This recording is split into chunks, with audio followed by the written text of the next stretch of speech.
Ito, swimming pool ito ng Baboy Ramo. Pag kayo magdadapit hapon na, ayan, dyan sila nagsiswimming.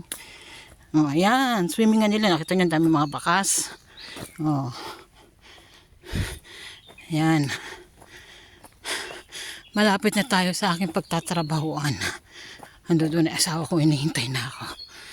Parating na yung trabahador niya. Ako yun. Let's go. Yan, hinahayaan namin mga gubat-gubat na yan. Kasi, yan ang pinuputo namin para sa winter magagamitin kami. Ilalagay doon sa pinaka-heater. Ayan. No, sa tuktok na yun. Amin yun. Lahat dyan nakikita nyo ubasan na yan. Amin yan. Amin sa asawa ko. Yan. Doon ako sa tuktok pupunta. Imagine niyo. Yan, isa pang lago sa yan.